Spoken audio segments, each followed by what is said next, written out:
Filters Talks, podcast di mana kamu bisa eksplor dunia IT dari tren sampai isu terkini. So, enjoy the podcast and let's start! Hello Vitizen, welcome back to Filters Talk. Nah, mungkin teman-teman Vitizen ngeliat nih, kayak suasananya beda. Kita bukan ganti studio, tapi kali ini kita lagi main-main ke studionya Berka, salah satu partner kita. Nah, kenapa sih kita lagi main-main ke sini? Karena kita mau bahas nih bersama seorang expert dari partner kita, dari Berka. Jadi kita mau bahas topik, kali ini kita bahas topiknya adalah security. Jadi kita mau bahas security, tapi kita akan bahas dari sisi, mungkin udah bosan nih teman-teman Vitizen, udah sering banget dengan security. Tapi ada part nih, yang menurut kita itu ada yang sering orang tuh suka lupakan gitu ketika mau mengamankan dari aplikasi mereka, dari data mereka. Nah, untuk topik tersebut kita akan bahas bersama seorang technical product specialist dari Berka. Mari kita sambut Pak Muklis. Ya, terima kasih Jeff. Halo, selamat pagi semuanya. Perkenalkan, saya Muklis Sadat dari Berka Hardaya Perkasa. Saat ini saya menjabat sebagai manajer tim Technical Product Specialist khusus buat security. Begitu kira-kira Jeff. Kalau di security ya lumayan ya kita ngomongnya ya. Karena kebetulan di Berka saya dapat amanah untuk handle security end-to-end.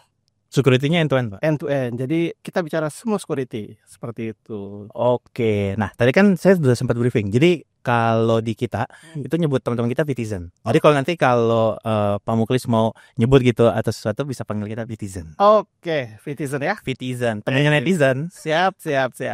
Oke, nah kita tuh lagi mau bahas kan. Kemarin kita di podcastnya kita tuh udah bahas banyak sekali security. Dari pengamanan di sisi data centernya gitu kan. Dan juga pengamanan ada dari sisi aplikasinya. Ya. Nah, cuman kayaknya itu masih ada yang miss kan biasanya kalau kita mau mengamankan.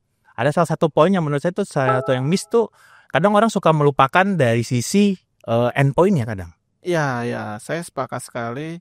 Kenapa banyak pihak, terutama klien-klien kita ya, mereka itu suka skip di sisi endpoint protection-nya. Sebab mereka melihat fokusnya terlalu melindungi perimeter. Oke. Begitu ya. Apalagi misalnya rekan-rekan yang dari tim pengembangan aplikasi, mereka akan fokus ke security aplikasinya. Sementara itu, pada saat build some application, kan running on endpoint, which is desktop. Yes. Nah, kalau itu nggak diproteksi gimana? Itu jadi masalah kan. Artinya, tidak ada kepastian kalau endpoint-nya tidak ikut dikembangkan, diperhatikan. Dalam arti kata, secara berkala dicek versionnya, terusnya otomatis kalau mereka bagian partner dari kami ya, dari Vitizen juga, mereka juga kan harus cek nih due-nya kapan. Jangan sampai antivirusnya berjalan tetap, tapi nggak ada update-nya. Nah itu kan konyol ya. Ya betul. Itu sih yang banyakan skip ya. Banyakan skip ya. Nah sebenarnya emang ada nggak sih case yang kayak cukup fenomenal gitu? Kalau misalkan orang nge-skip endpoint. Kalau case yang cukup fenomenal ya itu rahasia umum ya. Semua udah pasti tahu ini rahasia umum nih. Nah, rahasia umum di tahun 2000 tahun lalu lah ya, tahun 2024 itu ramai di awal tahunnya yang kasus PDNS2 seperti itu. Karena mereka memang melakukan pengadaan yang cukup masif tapi abai dengan endpoint protection-nya. Seperti itu. Berarti yang kasus itu maksudnya abai dengan, sebenarnya kan kalau ngomongin endpoint protection, contoh paling gampang, orang awam taunya adalah antivirus kan? Iya. Paling sederhananya kan antivirus. Sederhananya antivirus, tetapi dalam perkembangannya antivirus saja tidak cukup. Perkembangannya itu mulai merambah ke machine learning yang ada di antivirus. Kemudian berganti nama jadi extended endpoint detect and response. Seperti itu. Kalau extendednya nanti yang lebih advance ya itu. Nah di ranah EDR ini pun masih banyak yang mereka sekedar memiliki seperti itu, tapi mungkin tidak memperhatikan lebih jauh terkait fitur fungsinya seperti itu. Jadi itu yang harus benar-benar diperhatikan. Nah tapi kan kalau ngomong seperti itu, dengan tadi kan ada advance lah, mungkin digantung dengan machine learning atau mungkin orang awam taunya ada AI. Karena kan everything is AI sekarang. Ya. Everything is AI kan. Betul. Nah, tapi kendalanya kan everything is AI kan juga pasti dipakai oleh yang nyerang. Ya, setuju sekali. Karena tools yang sama juga dimanfaatkan baik untuk perbuatan yang baik ataupun perbuatan yang buruk seperti itu. Ya. Nah, pastinya tadi ya kita harus memastikan bahwa solusi yang akan digunakan itu minim yang namanya AI halusinasi seperti itu. AI halusinasi itu untuk sesimpel misalnya kita menanyakan pertanyaan yang salah dan dia jawab itu bahwa statement itu benar. Oke. Itu halusinasinya AI dan itu juga masuk ke ranah teknologi apapun yang ada implikasi AI-nya, diintegrasikan dengan AI-nya. Oke. Jadi harus diperhatikan. Nah, kita masuk berarti kan di sisi security endpoint. Nah, biasa kalau endpoint kan ngomong endpoint kan masuk ke laptop. Ya, laptop apapun lah. Apapun, termasuk juga server itu bisa disebut sebagai endpoint. Betul. Ataupun desktop workstation endpoint juga. Nah, dengan ada yang perkembangan tadi ngomong AI, berarti kan pasti ada challenge berikutnya. Kadang orang juga mikirin, endpoint itu kan apalagi di customer yang usernya begitu banyak. Setuju. Sangat banyak. Iya. Pasti challenge-nya adalah itu kalau udah ngomongin yang kita ngomong tadi endpoint di sisi proteksi tadi EDR itu apakah butuh ada sistem mungkin patching dan bagaimana apakah bisa ada toolsnya atau bagaimana gitu? Oke, sepakat sekali Citizen. Terkait endpoint ya kita nggak bisa ngelihat dari sisi endpoint protectionnya saja. Kenapa? Karena misalnya nih EDR atau antivirusnya up to date, tetapi OS-nya obsolete. Percuma kan ya? Karena ada vulnerability yang menganga dan itu sulit untuk diantisipasi. Seperti itu. Karena endpoint bukan untuk menambal ataupun mencari celah yang vulnerable seperti itu ya. Endpoint melindungi serangan dari luar ataupun bila ada potensi serangan yang tidak sengaja oleh user itu diunduh. Seperti itu ya. Nah, untuk mengantisipasi tadi terkait vulnerability atau obsolete teknologinya, itu kita ada yang namanya patch management. Patch management. Ya, tapi perlu juga dilengkapi dengan pemeriksaannya ini.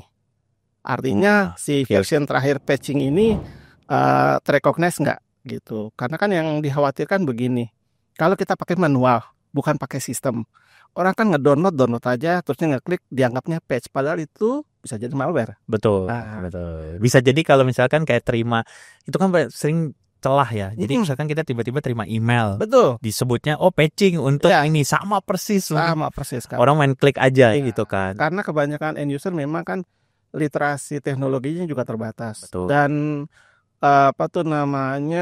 pemahaman lebih jauh apalagi kan sulit. Jadi memang dibutuhkan tools, mengingat tadi asetnya banyak kan. Yes. Gitu. Jadi Citizen nggak bisa bilang dengan aset yang banyak kita bisa lakukan patch secara manual. Mau kapan selesainya? Ya kan? Betul. Seperti itu. Nah, itu juga dalam proses patching ini akan mempertimbangkan apakah kestabilitasannya itu terjamin. Jangan sampai di patch ternyata nggak stabil. Seperti itu. Jadi itu memang harus ada kepastian ke sana. Oke, tapi kalau ngomongin patching seperti itu, tadi ada yang ngomong kestabilan. Memang ada yang mungkin ada tools yang bisa ngebantu, misalkan kalau ada mau patching EDR banyak, terus dia udah ngecek ini patching ini stabil atau bagaimana gitu. Oke, nggak cuma EDR. Jadi untuk patching OS ataupun patching library lainnya, itu kalau di kami ada produknya ya, seperti itu. Dan produknya itu salah satunya Ivanti. Dan menariknya, Ivanti itu Citizen ya, nggak cuma sekedar nge-patch tapi memastikan misalnya ada klien yang kalau udah selesai jam kerja nih, jam 5 lewat ya, jam 6 sore gitu, bawaannya mau mabar terus nih. Entah di desktopnya, entah di laptopnya ya kan. Karena dia punya kebebasan untuk menginstal apapun yang ingin dia lakukan. Nah, dengan adanya Ivanti tadi, dia bisa dipastikan akan dibatasi hak akses untuk menginstal karena dia bukan adminnya. Dia hanya pengguna aset perusahaan. Karena maaf ya, oknum karyawan juga kan suka ada yang bandel masang efek misalnya ya versi desktop gitu kan. Bisa saja, tetapi dengan adanya Ivanti tadi dia nggak hanya sekedar patching. Ingat ya Citizen, dia bukan sekedar patching tapi dia juga bisa membatasi software apa yang boleh dipasang ataupun software apa saja yang tidak boleh. Seperti itu. Jadi dari sisi perusahaan terpenuhi faktor kepatuhannya bahwa tidak ada sembarangan software yang dipasang apalagi ilegal.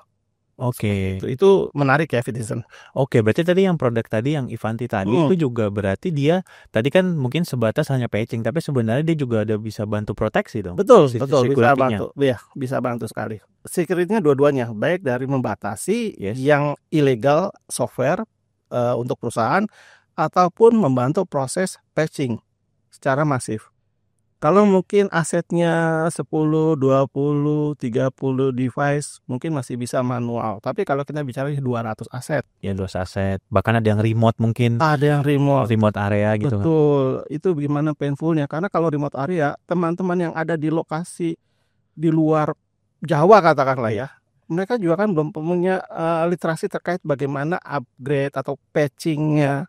Nah, dengan adanya Ivanti tadi, kita bisa setting nih jadwal untuk melakukan patchingnya.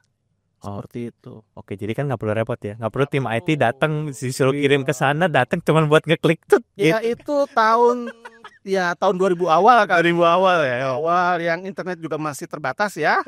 Jadi orang yang dikirim. Orang yang dikirim kan. Sekarang nggak perlu lagi. Orangnya cukup di kantor pusat dan memastikan bahwa set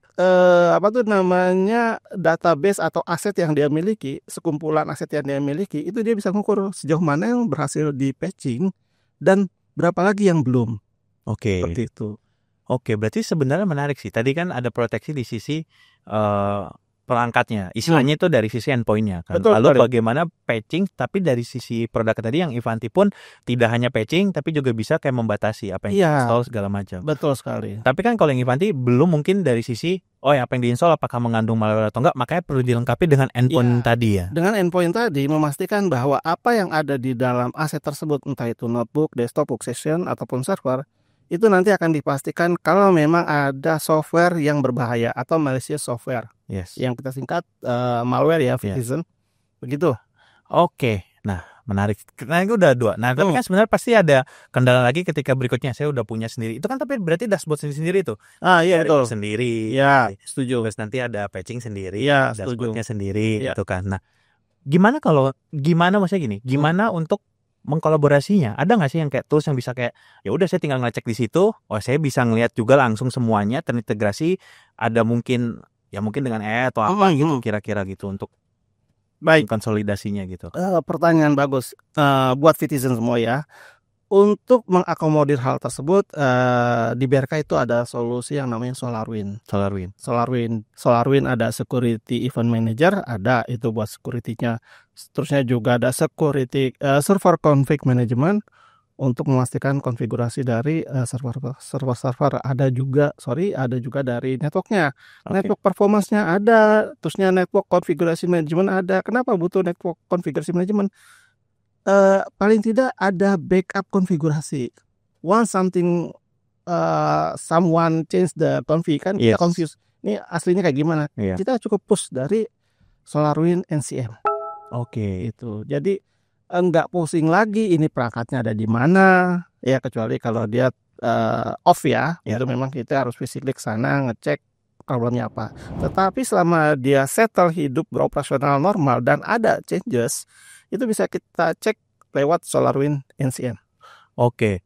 Nah, mungkin sedikit detail tuh kalau SolarWinds NCM tadi. Berarti itu istilahnya kalau servernya di backup dari sisi konfigurasi servernya kan? Berarti server dan network. Karena ada FCM tadi untuk server, config management, dan ada network config management. Ada 2. Oke, berarti itu jadi dari sisi manajemen ditarik backupnya. Dan itu bisa schedule gitu segala macam. Bisa dong. Bisa. Artinya kan, ini ada yang changes, sebelum changes kita backup dulu.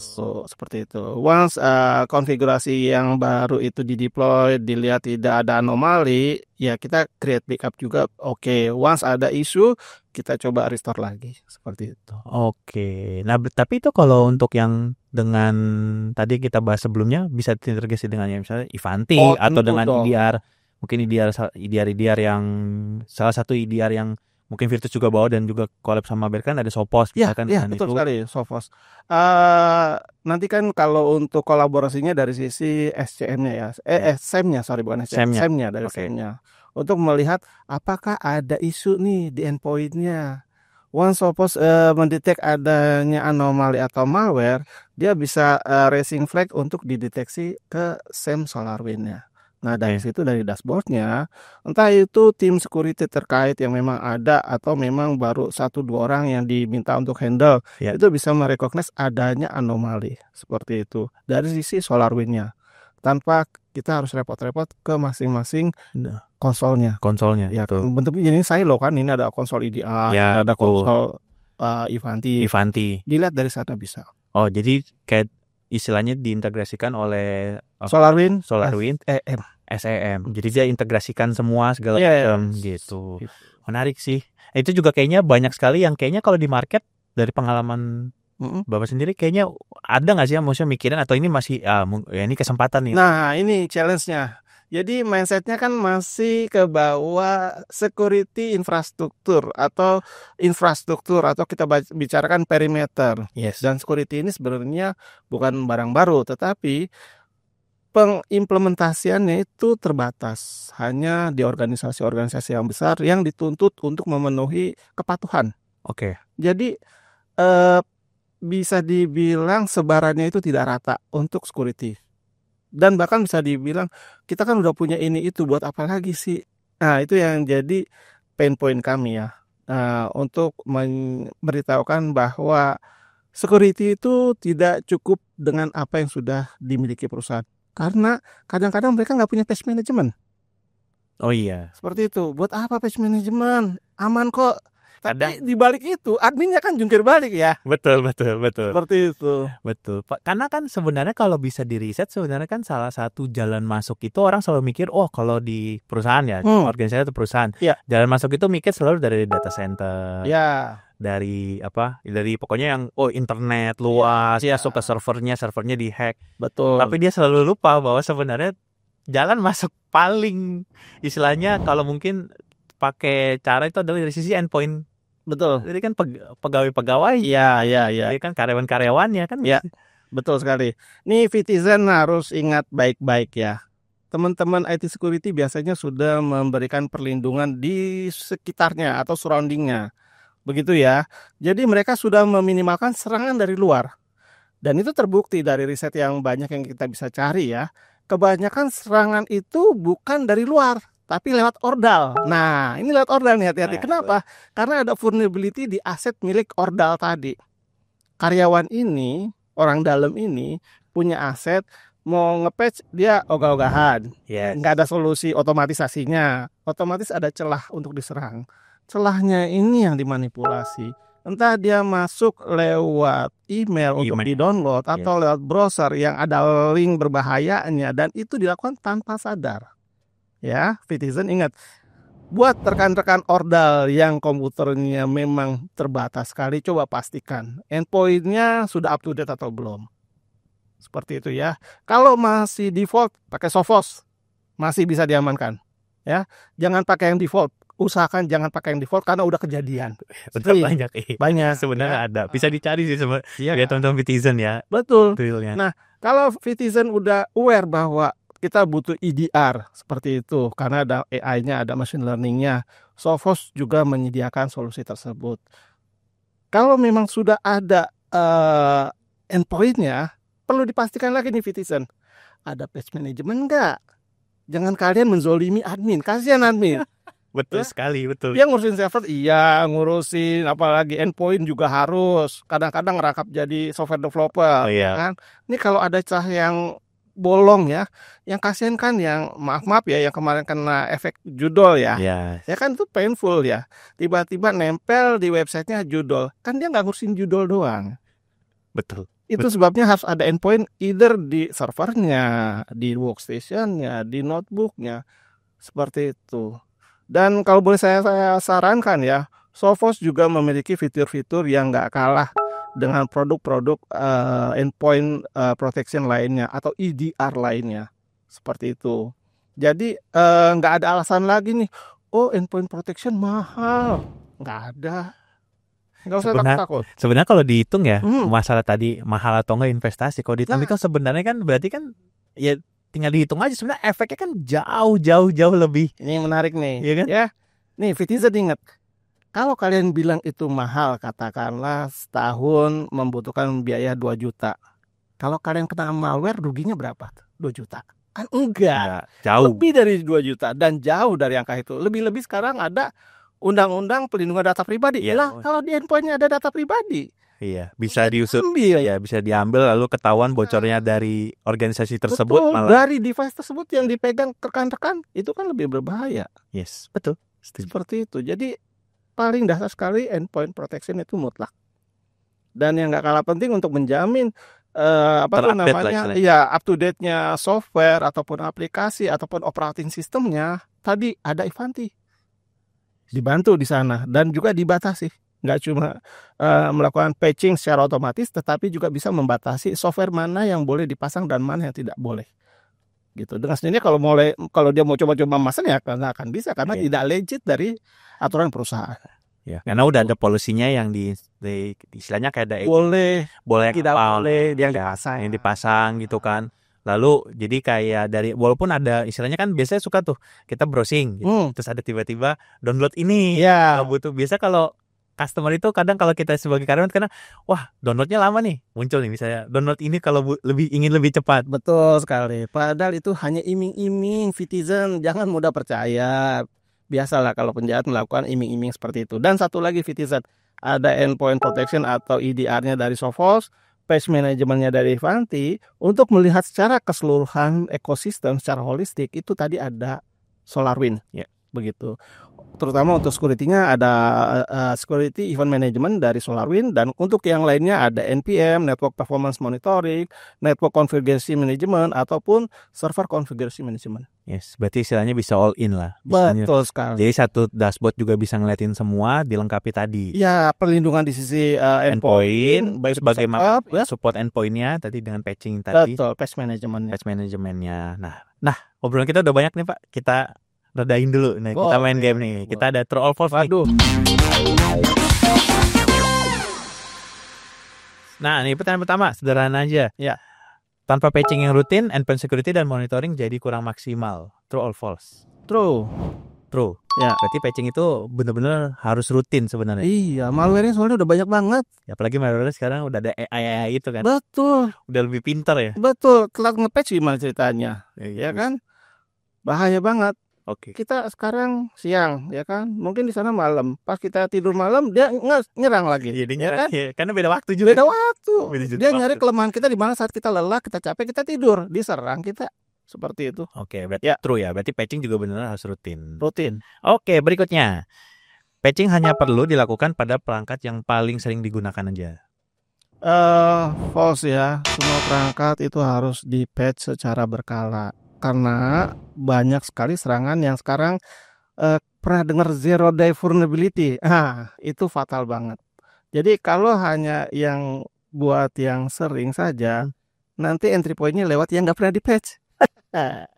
Mungkin kan dilihatnya, oh ini nggak pernah online, ngapain misalkan gitu, atau nggak pernah terhubung. Tapi sebenarnya kalau itu pun Sekarang nggak online. Ya kali ya. Ayo, Iya kan? Citizen ada nggak yang online? Nggak online. 1 menit aja bahkan. Pasti kan bentar-bentar Pak. Ngecek. minimal buka-buka lihat lu itu kan, diem ngapain kan? Betul. Oke, lanjut pertanyaan berikutnya. Patching, endpoint security, dan monitoring hanya efektif jika dijalankan secara bersamaan. True. Patching ya kan sama endpoint security itu saling melengkapi. Oke. Seperti itu. Kenapa? Contoh nih, ada endpoint tadi 200, patchingnya manual. Terusnya ada ada agentnya yang lumayan kayak di Pulau Komodo. Itu gimana cara nge-patchingnya? Di ujung sana Di itu. ujung sana naik tiket pesawat, kalau nggak ada letusan gunung lancar, ada letusan gunung cancel, nggak ke-patching itu. Betul. Tapi itu dipakai buat reservasi misalnya. Kan dekat Komodo banyak tempat wisata kan. Iya. Apa jadinya? Internetnya ada, reservasi harus jalan, nggak di-patch dan nggak ada endpoint. Bisa gulung tikar itu. Ya, tapi sebenarnya di Indonesia ini jadi sedikit gerjikan dan menarik. Iya. Tapi sebenarnya kalau di market kita Indonesia itu masih banyak sih Yang yang seperti itu. nunda Nunda patch. banyak. Banyak ya? Banyak. Berarti itu sebenarnya, kita bocorin di sini jadi kayak, celah nih kayak gitu ya. Berarti harus pasti. buru-buru dong. Pasti. Mungkin tanpa disadari teman-teman, buat yang digunakan ya, buat Citizen semua ya. Kalian mungkin terbiasa dengan aset-aset IT, notebook, server yang ada di IT. Apa jadinya OT? Nah, itu juga menarik. Itu kalau nggak di patching, itu bisa jalan sendiri, di remote dari jauh, terusnya kalian panik. Nah, seperti itu. Dan itu terjadi kok. Banyak aset-aset OT yang memang perlu harus dilindungi. Jadi kita di sini Citizen nggak ngomongin IT saja ya. Yes. Operation teknologi juga perlu diperhatikan. Seperti itu. Nah, kayak gitu kita bahas lebih detail apakah bisa memproteksi mungkin nanti di sesi yang lain atau ya pastinya jangan lupa Citizen semua masih ada sesi lanjutannya yang membahas lebih detail lagi terkait apa itu Ivanti, apa itu SolarWinds, dan jangan lupa Sophos itu sejauh mana perkembangannya. Oke, nah jadi thank you Pak Muklis untuk waktunya. Nah, seperti yang tadi info sama Pak Muklis, teman-teman Citizen, kita akan membahas lebih detail lagi tadi proteksinya seperti apa dari sisi Sophos, lalu bagaimana Ivanti lebih detail bagaimana bisa melakukan patchingnya, dan juga bagaimana mengkonsolidasi semua dalam satu monitoring menggunakan SolarWinds. Kita akan bahas di podcastnya Berka, sebutnya adalah Berkawan, itu tekniknya Berkawan ya. Oke, jadi teman-teman Citizen mungkin setelah nonton dari podcast ini bisa langsung nanti nonton di podcastnya Berka. Kita akan bahas lebih detail supaya teman-teman Citizen bisa dapat insight yang lebih lagi, bisa teman-teman bisa lebih memperhatikan dari security dari teman-teman Citizen tempat bekerja. Oke, sekali lagi thank you teman-teman Citizen, dan jangan lupa selain nonton video podcastnya, kita juga akan ada event bersama. Kita akan event bersama kolaborasi dengan Virtus dengan Berka. Oke, see you teman-teman, jangan lupa like dan juga komen. Kita mau bahas apa lagi, dan yang paling penting untuk episode ini jangan lupa untuk nonton videonya podcastnya Berka untuk tahu lebih detail lagi tentang keamanan data. Oke, see you, bye bye.